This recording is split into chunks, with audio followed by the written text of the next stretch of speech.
Vamos abrir as nossas Bíblias em Apocalipse capítulo 12. Eu peço aos irmãos que já mantenham suas Bíblias abertas em Apocalipse capítulo 12.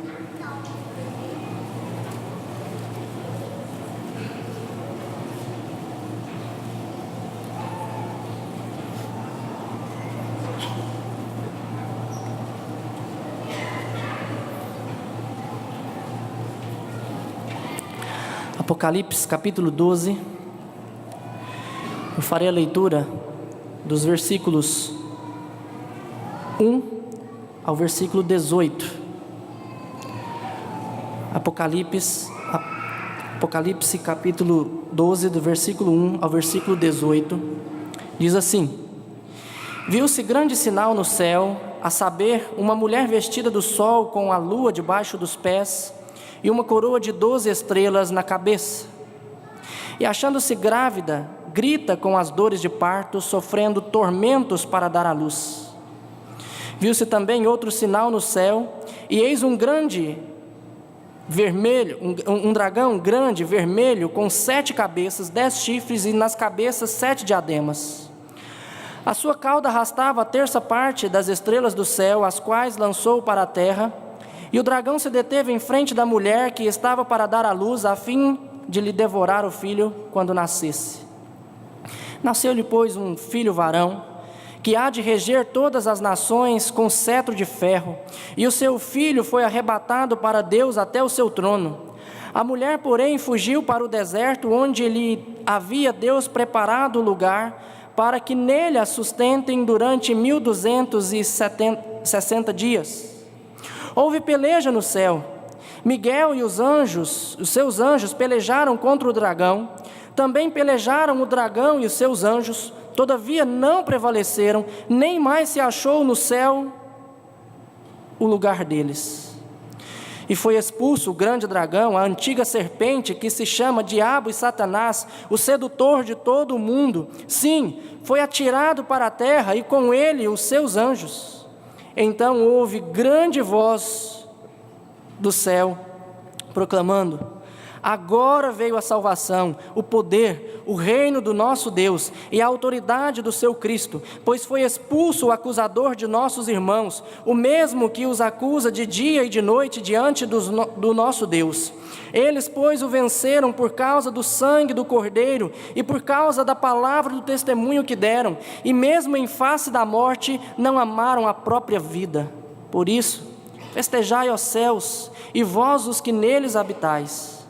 Ai da terra e do mar, pois o diabo desceu até vós cheio de grande cólera, sabendo que pouco tempo lhe resta. Quando, pois, o dragão se viu atirado para a terra, perseguiu a mulher que dera à luz o filho varão, e foram dadas à mulher as 2 asas da grande águia, para que voasse até o deserto, ao seu lugar, aí onde é sustentada durante um tempo, tempos e metade de um tempo, fora da vista da serpente. Então a serpente arrojou de sua boca atrás da mulher água como um rio, a fim de fazer com que ela fosse arrebatada pelo rio. A terra, porém, socorreu a mulher, e a terra abriu a boca e engoliu o rio que o dragão tinha arrojado de sua boca. Irou-se o dragão contra a mulher e foi pelejar com os restantes da sua descendência, os que guardam os mandamentos de Deus e têm o testemunho de Jesus, e se pôs em pé sobre a areia do mar. Vamos ouvir mais uma canção cantada pelo coral.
A vitória é certa, mas a luta continua, meus irmãos.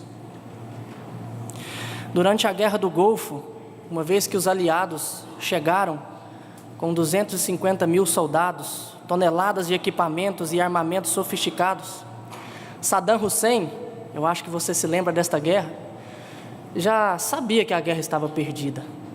Ele não podia contra aquilo tudo. E qualquer cidadão que tivesse um pouquinho de juízo na cabeça também sabia disso. O que se aguardava era só ver o desenrolar daquela guerra para ver quão sangrenta ela seria. E mesmo ele tendo a certeza de que a guerra estava perdida, ele não desistiu. Pelo contrário, ele mandou que as tropas atacassem, e eles atacaram, mas foram destruídos, eles foram abatidos e foram presos aos milhares. Os que conseguiram fugir começaram a incendiar os poços de petróleo do Kuwait. E Saddam Hussein, depois que viu que estava com a guerra perdida, então ele começou de forma ainda pior a fazer atrocidades em toda a nação. Essa reação não é incomum para déspotas vencidos, meus irmãos. E o que é contado a partir do capítulo 12, especialmente aqui no capítulo 12 de Apocalipse, tem muito a ver com isso. João nos mostra em suas visões que a vitória, ela é certa, mas que a batalha ainda continua, ela não terminou. O resultado de tudo isso nós sabemos, mas o desenrolar desta batalha ainda nós não sabemos. O propósito dos escritos apocalípticos eram sempre transmitir conforto àqueles que passavam por tribulações. E o propósito do livro de Apocalipse não é diferente. Em termos gerais, o seu propósito é transmitir conforto à igreja militante, à igreja que luta, que ainda está na batalha, em seu conflito com as forças do mal, mostrando que a vitória, ela é certa, mas que ainda a batalha continua. Confortando o agora com o que virá depois. Quando nós olhamos para o livro de Apocalipse, nós poderíamos dividi-lo de duas maneiras. Às vezes, duas grandes divisões, do capítulo 1 ao versículo 11, que fala da perseguição do mundo contra a igreja, e fala também dos juízos de Deus aos ímpios em resposta à oração dos santos. Do capítulo 12, que é onde nós lemos, até o capítulo 22, fala da perseguição do quarteto do mal, que nada mais é do que Satanás, o anticristo, o falso profeta e a grande Babilônia. Mas fala também da vitória retumbante de Cristo e sua igreja sobre os seus inimigos. Dentro dessas duas grandes divisões, nós poderíamos também, para ficar mais fácil de entender o Apocalipse, dividi-lo em 7 sessões. Nós poderíamos dividi-lo do capítulo 1 ao capítulo 3, como a primeira das divisões, Cristo no meio dos 7 castiçais de ouro, que são as 7 igrejas. Do capítulo 4 ao capítulo 7, o livro com os 7 selos, é o que nós lemos, parte dele, capítulo 4 e capítulo 5, falando sobre isso. Também as 7 trombetas, do capítulo 7 ao capítulo 11, e aqui, capítulo 12 ao capítulo 14, o quarteto do mal. A quinta divisão poderia ser as 7 taças da ira, do capítulo 15 ao capítulo 16.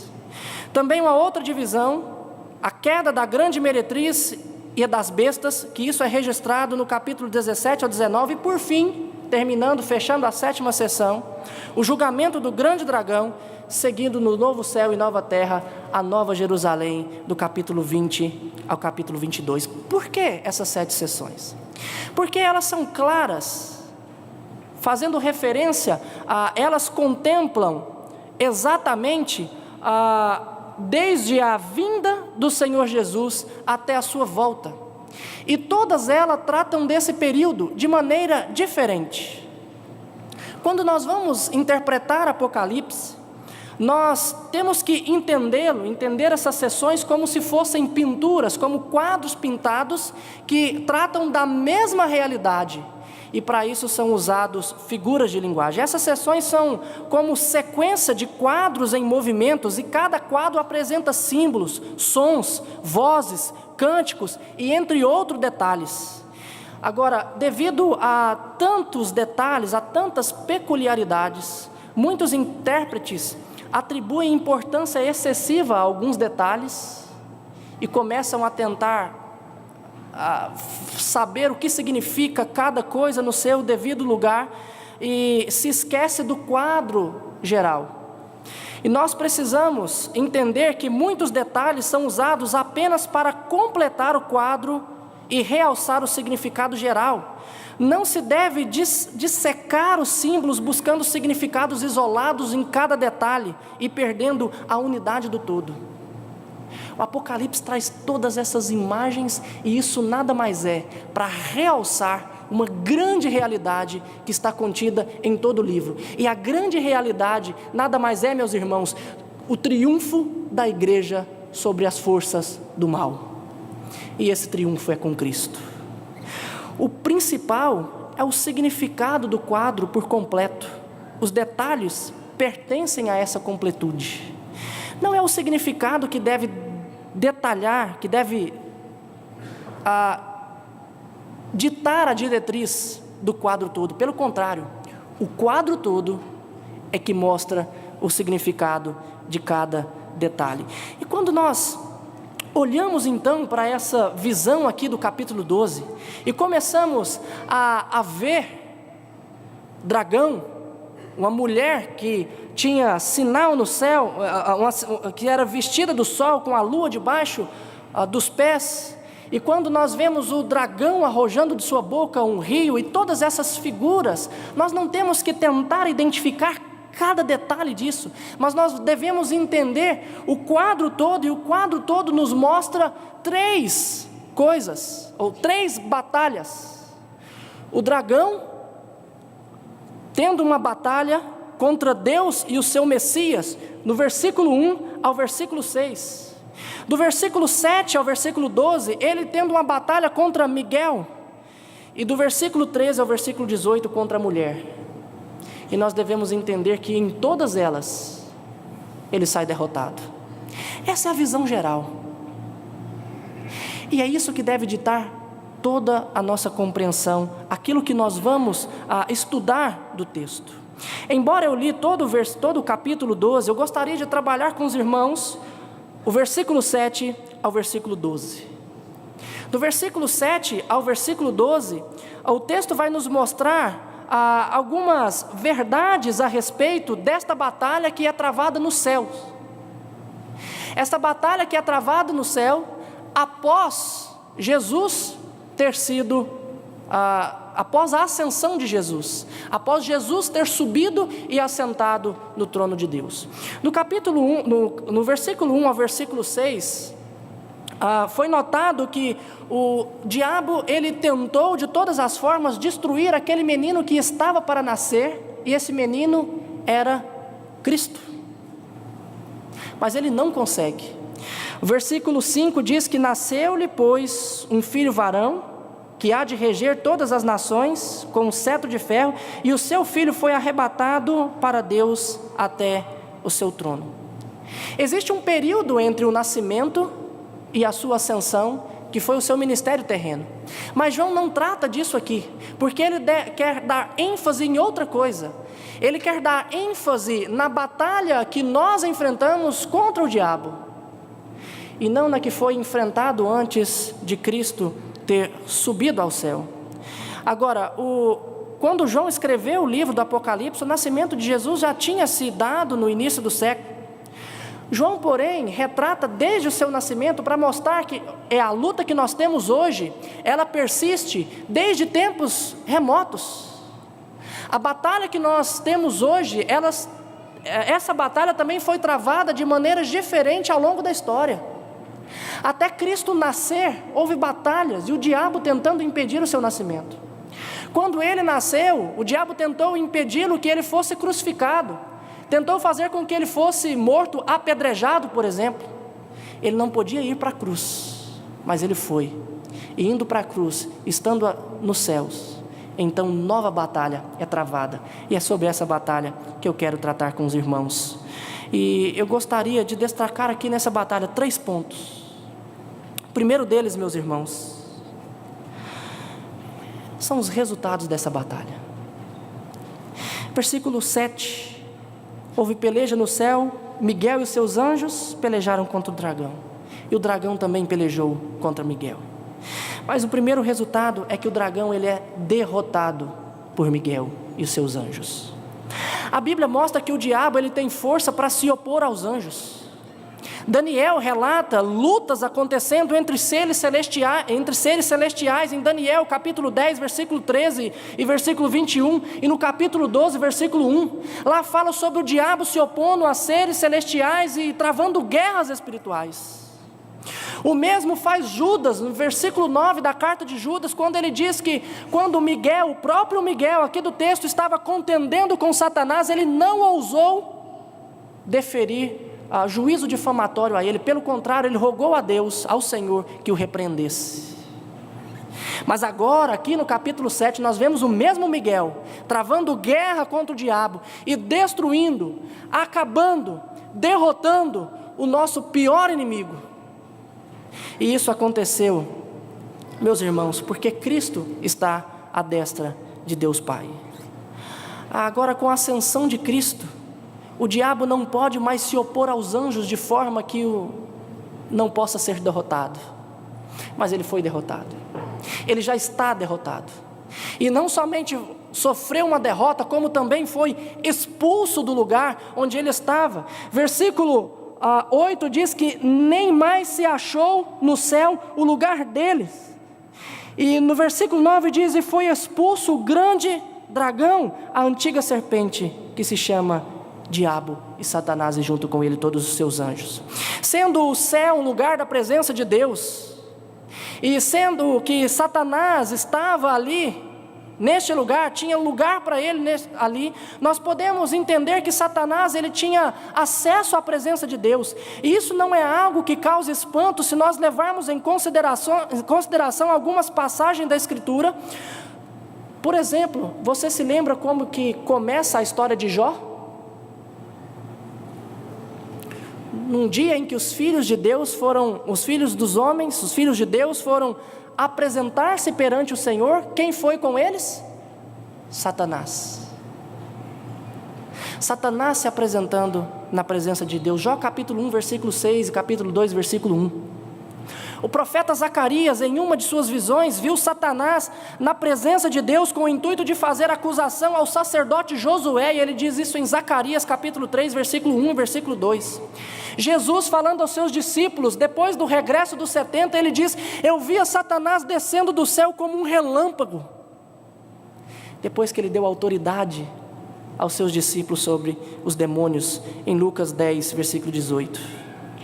Meus irmãos, Jesus também diz que chegou, em João capítulo 12, versículo 31, chegou o momento de ser julgado este mundo, e agora o seu príncipe será expulso.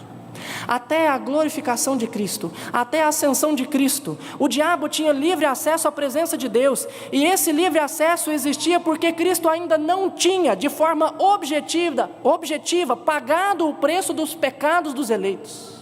Ele ainda não havia morrido na cruz para que ele pudesse pagar o preço do pecado deles. Mas a partir do momento em que Cristo pagou a dívida, ou seja, ele derrama o seu sangue na cruz, não há mais lugar para acusação. Logo, não há mais lugar para o Satanás na presença de Deus. Ele não pode mais nos acusar de nada. Por isso mesmo é que Paulo diz: quem intentará acusação contra os eleitos de Deus? É Deus quem os justifica. Quem os condenará? É Cristo quem morreu, ou antes ressuscitou, está à destra de Deus Pai e intercede por nós. Não há mais acusações, meus irmãos. O diabo não pode mais acusar os eleitos. Nenhum homem pode intentar acusação contra os eleitos de Deus, porque Cristo morreu e pagou a nossa dívida. Lembra das últimas palavras de Jesus na cruz?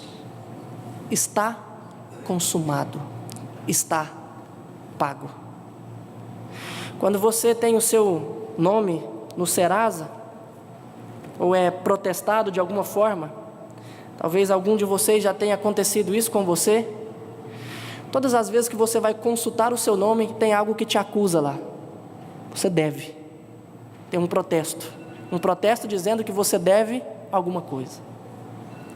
Mas quando aquela dívida é paga, que você vai consultar novamente o seu nome, já não há mais nenhuma acusação. Semelhantemente, alguém que foi condenado à prisão, quando ele paga a sua pena, já não tem mais acusação, está pago. E Jesus fez isso por nós. Meus irmãos, quando nós olhamos para esse texto, nós temos a certeza de que não pode mais ter acusação contra nós. Mas muitas vezes a nossa própria consciência começa a nos acusar de coisas que já foi paga. Talvez você sofra com tantos problemas na sua vida, e você ainda não trouxe aos pés de Jesus, ainda não depositou diante dele os seus problemas, dizendo: Senhor, eu não consigo pagar, mas eu creio que o sangue do Senhor Jesus pode pagar tudo, pode apagar o escrito da dívida que eu tenho. Meus irmãos, quando nós trazemos aos pés de Cristo e depositamos aos pés dele, nós passamos a ser dele, e não há mais acusação, não há mais quem nos acuse, ninguém mais pode dizer: ele deve, porque Cristo morreu por nós. Lembra o que nós lemos?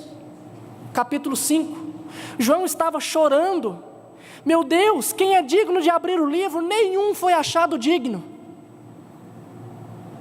Mas de repente voou um anjo para ele e disse: calma, não chores, o leão da tribo de Judá venceu, e ele é digno de tomar o livro e abrir os selos. Meus irmãos, nós podemos ser os mais indignos de todas as coisas, mas existe um que é digno, e ele morreu, derramou seu sangue, está à destra de Deus, expulsou de lá o demônio, expulsou da presença de Deus, que fazia acusações, o diabo, e não há mais acusação para todo aquele que entrega a sua vida a Cristo.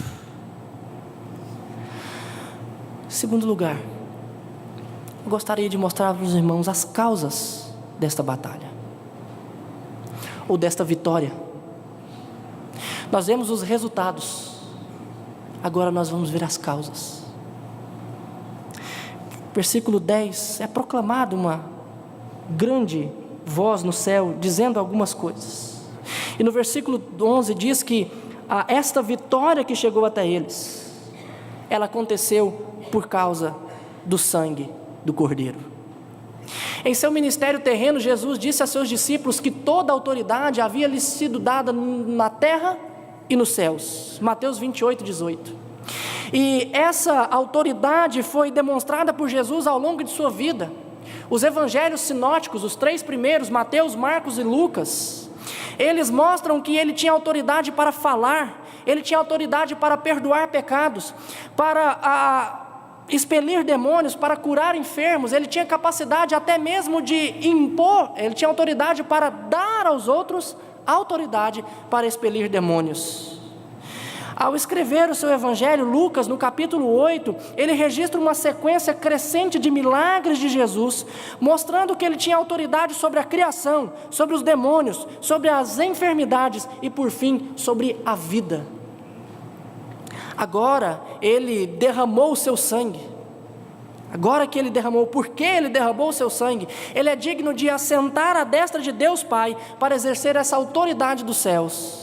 No texto que lemos na liturgia, no capítulo 5, diz que digno és de tomar o livro e de abrir os selos, porque foste morto e com o seu sangue compraste para Deus os que procedem de toda tribo, língua, povo e nação, e para o nosso Deus o constituíste reino e reinarão por sobre toda a terra.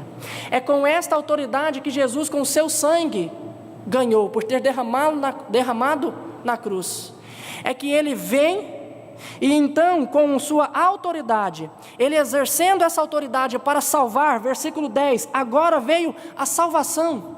Ele pode nos comprar, e isso ele faz nos salvando. Ele paga o preço dos nossos pecados, ele tem essa autoridade e exerce poder para expelir demônios e para tirar da presença de Deus toda a nossa acusação. Se alguém chegar lá e nos acusar, ele diz: não pode haver acusação, porque eu paguei o preço. E é com essa autoridade que ele reina, diz: o reino do nosso Deus, agora é vindo o reino do nosso Deus e a autoridade do seu Cristo. É pelo sangue de Cristo que nós temos a remissão dos pecados. É pelo sangue de Cristo que nós temos a salvação. É pelo sangue de Cristo que nós temos poder para vencer o diabo. É pelo sangue de Cristo que nós podemos reinar com Ele em toda a terra. E ele diz ainda no versículo 11: eles, pois, o venceram por causa do sangue do Cordeiro e por causa da palavra do seu testemunho, do testemunho que deram. Meus irmãos, não é somente Cristo diretamente que vence o diabo, mas os seus discípulos também o vencem. Não por si mesmos, mas por meio daquele de quem eles testemunham, que é Cristo Jesus. Paulo diz que nós somos mais que vencedores por meio daquele que nos amou, Romanos 8,37. 1 Coríntios capítulo 15, versículo 57, ele diz: graças a Deus que nos dá a vitória por intermédio do nosso Senhor Jesus Cristo. Somente na autoridade de Cristo é que nós podemos vencer o maligno.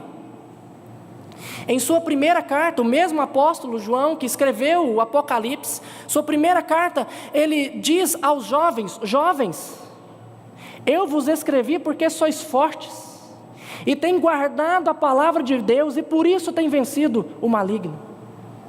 Nós vencemos o diabo quando nós guardamos a palavra de Deus, quando ela está em nós e nós testemunhamos dela. Agora, meus irmãos, é da natureza do testemunho que a pessoa que o dá esteja comprometido com ele. E comprometido de tal forma que aquele que recebe a Cristo no seu coração verdadeiramente é aquele que recebe a cruz e coloca nas costas e sai carregando. Quem tem Cristo no coração tem uma cruz nas costas, e ele tem que pagar o preço. Muitos, preço de quê? Não de comprar vida eterna, mas de ser perseguido por causa do testemunho que dá. Muitos que testemunharam de Cristo e foram fiéis até o fim sofreram drásticas consequências. Jesus diz que suas testemunhas seriam odiadas, enfrentariam perseguições, seriam presos e morreriam por causa do seu nome. Os evangelhos estão repletos dessas passagens. Mas os que perseverassem até o fim, ele diz que seriam salvos. João diz que assim como os seus irmãos, ele também estava passando por tribulações. Ele diz isso em Apocalipse capítulo 1, versículo 9. E ele também diz que viu as almas dos decapitados por causa do evangelho. E ele fala isso em Apocalipse capítulo 20, versículo 4. Meus irmãos, a igreja que vence é a comunidade que testemunha a verdade em qualquer circunstância. Nos nossos dias a igreja é provada, é tentada a se calar. A igreja é tentada a se emudecer e não testemunhar de Cristo por causa das circunstâncias. Mas aqui João está dizendo que aqueles que vencem, a comunidade que vence, não é a comunidade que se cala, mas é a comunidade que testemunha em qualquer circunstância. A igreja vitoriosa é aquela que não ama a própria vida, não porque ela ame a morte, mas porque ela ama Cristo Jesus até a morte. Na história, nós podemos ver que muitas pessoas morreram por causa do evangelho, e muitas hoje ainda morrem por causa do evangelho. Tertuliano, contando a história de muitas pessoas que morreram por causa do evangelho, ele disse: tolos, eles não entendem que a semente do evangelho, o sangue dos cristãos é a semente do evangelho. Quanto mais cristãos morrem na arena, mais pessoas se convertem na arquibancada, porque eles se ajuntavam no Coliseu, e cristãos eram mortos na arena, e eles diziam: neguem a Cristo, e eles diziam: não nego. Eles soltaram feras para estraçalharem eles, chicoteavam eles até quase a morte, queimavam todos os cristãos vivos, aqueles que não negavam a Cristo. E as pessoas olhavam para aqueles testemunhos e viam: eu não morreria assim por César, mas esses morrem assim por Cristo. Se Cristo vale tanto a pena assim, eu quero servir a Ele. Meus irmãos, nós não podemos nos calar em hipótese alguma. A igreja vitoriosa é aquela que testemunha, é aquela que guarda a verdade, é aquela que fala da verdade. É com a verdade, é com o testemunho de Cristo que nós vencemos o mal, que nós vencemos o maligno. Mas nós precisamos testemunhar de Cristo, ser testemunhas dele, custe o que custar. Os resultados da batalha: o diabo já está derrotado, meus irmãos. Não há mais lugar para ele na presença de Deus. Isso acontece por causa do sangue de Cristo e por causa do testemunho daquele que é fiel ao Senhor Jesus. Mas, meus irmãos, existem consequências desta batalha. E esse é o terceiro ponto que eu gostaria de tratar com os irmãos. Que consequências são essas? Versículo 12: por isso festejai, ó céus, e vós os que nele habitais. Às vezes, quando alguém fiel, como a dona Rhodes, que faleceu nesta quinta-feira, quando alguém como ela morre, nós não festejamos, nós choramos. Aqueles que estiveram próximos dela choram pela saudade. Mas dona Rhodes, ao chegar no céu, ela já chega em festa. O texto diz: festejai aos céus, porque o diabo foi expulso. Aquele que acusava dia e noite já não tem mais lugar para ele. E o texto diz: festejai aos céus. Nós choramos quando os santos vão embora, nós choramos por causa da saudade. Mas quando nós estivermos no céu, assim como eles estão, e junto com eles nós iremos festejar. São consequências, essa é uma consequência da vitória de Cristo Jesus, da vitória dos anjos, que juntamente com Miguel pelejaram com o diabo e expulsaram da presença de Deus. Os céus festejam, e é por isso que nós temos que desejar o céu, olhar para ele e dizer: Maranata, vem Senhor Jesus, porque lá nós vamos festejar. Essa é uma consequência para a igreja triunfante, a igreja que está com Cristo na glória hoje. Mas também há consequências para nós que estamos aqui, meus irmãos. E essas consequências para a igreja militante, nós vemos que a igreja que está aqui em batalha, versículo 12: ai da terra e do mar. O texto diz: ai da terra e do mar, referindo-se à nossa habitação. Isso deve nos lembrar de duas verdades e, consequentemente, duas atitudes que devemos ter diante disso. A primeira delas, meus irmãos: a batalha continua. A batalha continua. O diabo não pode mais impedir o nascimento do Messias. O diabo não pode mais lutar contra os anjos, porque ele já foi derrotado. Mas ele ainda luta contra a igreja que está presente aqui hoje. Ai da terra e do mar, porque o diabo desceu. O diabo perdeu a luta contra Miguel, mas ainda luta contra a igreja. Por isso, nós devemos ter uma atitude: ser vigilantes.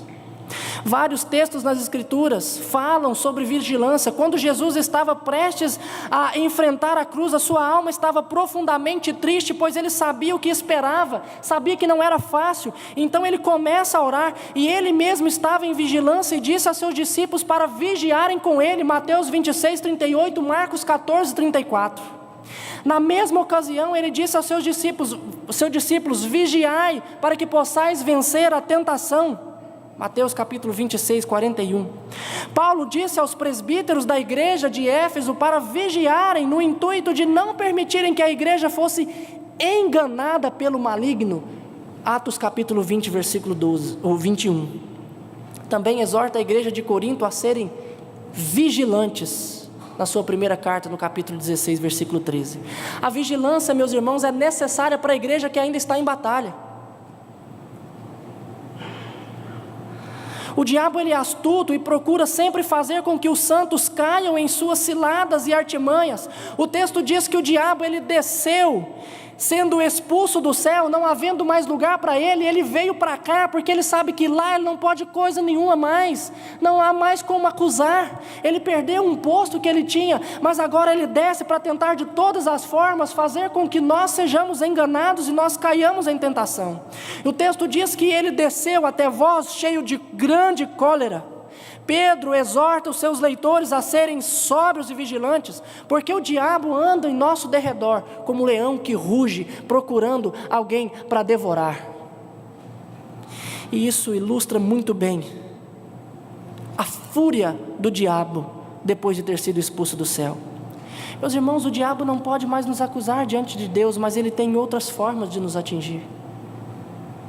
Nós não podemos nos enganar contra ele. O texto de Apocalipse nos mostra que há uma batalha espiritual. Uma batalha que o diabo vem travar contra a igreja. O diabo, ele tem algumas características desse texto que são muito importantes de nós entendermos. O texto diz que ele é acusador. Ele não pode acusar lá, mas ele acusa uns aos outros entre nós. Ele faz acusação de uns para com os outros, para que nós venhamos a cair nessa tentação. E muitas vezes, por causa de falsas acusações e de acusações indevidas feitas entre nós, nós começamos a entrar em guerra uns com os outros, e igreja contra igreja, por causa que o diabo tem feito isso e nós não percebemos. A Bíblia diz que, aqui o texto diz que ele tem a influência universal. Quando fala no versículo 3, um outro sinal no céu, e eis um grande dragão vermelho, com 7 cabeças e 10 chifres, e nas cabeças 10 diademas.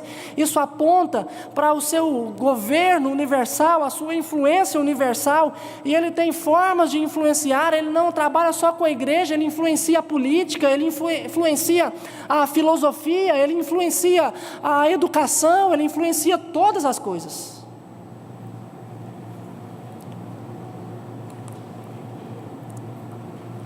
Nós vemos que o diabo, ele é opositor. Isso é o que significa a palavra Satanás, opositor. Foi ele quem se opôs a Moisés através dos magos no Egito. Quando Moisés fazia um milagre para Faraó libertar o povo, vinham os magos e faziam outro em oposição a ele, para que Faraó não libertasse o povo. Foi ele mesmo que se opôs a Josué, quando Zacarias teve essa visão e viu ele se opondo a Josué, o sacerdote. Foi ele quem se opôs a Paulo quando ele queria ir até Tessalônica, 1 Tessalonicenses capítulo 2, versículo 18, impedindo Paulo de ir lá. Meus irmãos, o inimigo se opõe à igreja. Quantos projetos que a igreja tem para realizar que são impedidos? Às vezes nós achamos que é por má administração, por incompetência, por falta de recursos, seja lá o que for, não somente financeiro. Mas às vezes nós esquecemos que por trás de tudo isso está o diabo, se opondo à igreja, se opondo a você, se opondo a mim, se opondo a nós. Ele é opositor. Meus irmãos, o diabo aqui, ele é tratado como o sedutor do mundo. Versículo 9, o que é que diz? O diabo, Satanás, o sedutor de todo o mundo. Meus irmãos, ele foi protagonista na queda do homem no Éden. A serpente de Gênesis 3 é o dragão de Apocalipse 12. Como que ele fez o homem cair, meus irmãos? Seduzindo. Eva viu que aquela fruta era agradável aos olhos, e as palavras do diabo para ela colocaram dúvida em seu coração quanto à palavra de Deus. Deus diz que você vai morrer? É certo que não morrerás, mas você vai ser como Ele, conhecedor do bem e conhecedor do mal, como Deus. O diabo é sedutor do mundo. Ao longo dos séculos ele tentou destruir a semente da mulher, Jesus, a fim de que o Messias não nascesse na plenitude do tempo, e ele faz isso seduzindo. Me lembro de um filme, O Advogado do Diabo. Quantos aqui já assistiram aquele filme? Se você não assistiu, Loki. Muito bom. Principalmente por uma frase no final. Nós temos a trama de um advogado que se viu em um confronto com o diabo, e ele, seduzido pelo diabo, ele começa a advogar para ganhar grandes causas, e quem é o chefe dele é o próprio diabo.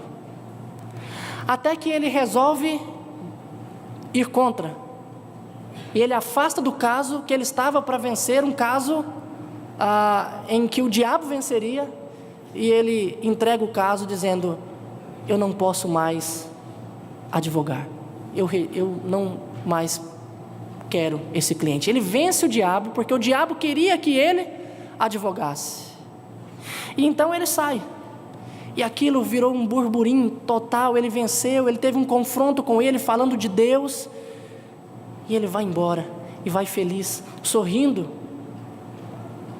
com a sua companheira, e vai descendo as escadas, saindo do tribunal. De repente chega um repórter e diz: eu preciso entrevistar você, eu preciso escrever sobre o que um advogado com crise de consciência, você vai ser famoso. E começa a conversar com ele ali, e a dizer: olha, esse caso vai bombar, e argumenta com ele. E ele fala: não, eu não quero dar entrevista nem nada. E o diabo, o homem começa a argumentar com ele, e então a esposa dele diz: olha, você vai ser rico. Ali, conversando os dois, e ele olha para cima e diz: me liga amanhã. E desce. E naquilo, aquele homem olha para a câmera, o diabo aparece na cara dele e diz: vaidade é um dos meus pecados prediletos. Meus irmãos, aquele homem achou que tinha vencido o diabo, recusando um caso que o diabo tinha influenciado, mas caiu nas garras do diabo de outra maneira, por causa da vaidade. Não se engane, igreja, ele está ao nosso redor, rugindo como um leão, procurando alguém para tragar. E ele faz isso de diversas maneiras. Muitas vezes nós somos seduzidos por ele e caímos em tentação. Mas, meus irmãos, nós precisamos estar sempre vigilantes, porque a batalha ainda continua. Mas não podemos esquecer de uma coisa: que embora a batalha está sendo travada, a vitória já é certa. E isso nos traz confiança. A igreja deve ser confiante, pois o diabo é um inimigo limitado. Ele está aqui ao nosso redor, sim. Ele procura tentar e procura nos tragar, sim. Mas eu não tenho que desesperar por conta disso. Eu tenho que ser sóbrio e vigilante todo momento. Mas eu posso descansar, porque Ele não é mais poderoso do que o nosso Deus. Ele pode ser mais poderoso do que mim, do que você, mais astuto do que nós todos juntos, mas não mais do que o nosso Deus. Ele tem limitação de espaço, ele foi expulso do céu. Ele tem limitação de tempo. Ele diz que ele desceu, está cheio de cólera, grande cólera, sabendo que pouco tempo lhe resta. Há um tempo que essa batalha vai durar. Há um tempo em que nós vamos lutar contra o diabo, mas há um tempo em que nós vamos descansar de tudo isso, estar no céu e festejando. E é porque ele sabe que o tempo dele é limitado, é que ele é feroz, ele luta contra nós. Mas esse texto também nos mostra que ele tem limitação de poder. Ele não conseguiu impedir nem o nascimento e nem a morte de Cristo, conforme o versículo 5 nos mostra. Ele não prevaleceu contra Miguel, conforme o versículo 8 nos mostra. Ele não conseguiu arrebatar a mulher quando ele tentou, no versículo 16, lançar um rio para que ela fosse arrebatada. Mas a mulher está protegida por Deus. E essa mulher que é a descendente, de qual Cristo descende, meus irmãos, é a figura da igreja.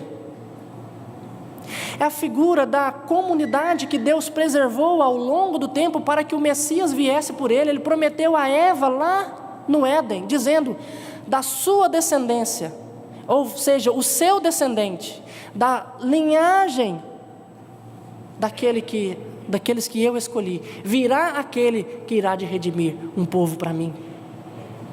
Nós vemos isso no versículo 17, que não podendo contra a igreja, não podendo contra essa mulher que representa a igreja, o diabo vai perseguir quem? Os seus descendentes.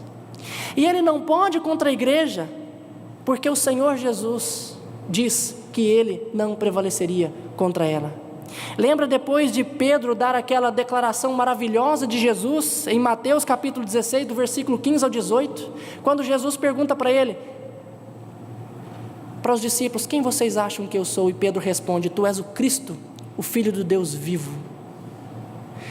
Então Jesus diz para ele, bem-aventurado és tu, Simão Barjonas, porque não foi carne nem sangue que te revelou isso, mas o próprio Deus. E eu também te digo que tu és Pedro, e sob essa pedra edificarei a minha igreja, e as portas do inferno não prevalecerão contra ela.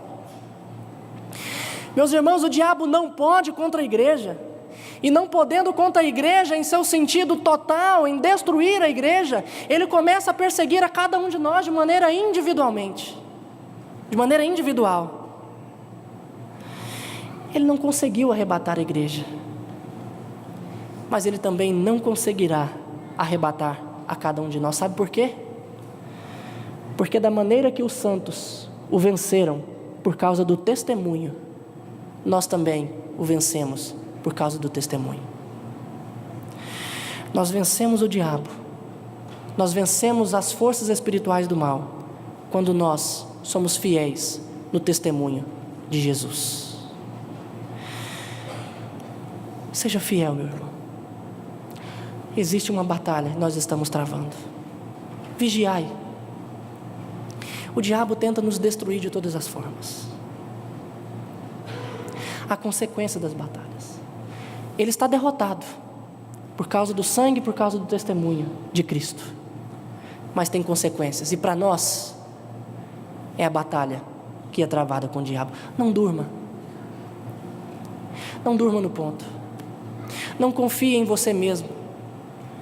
Não deixe o seu orgulho falar mais alto, para que você não perdoe.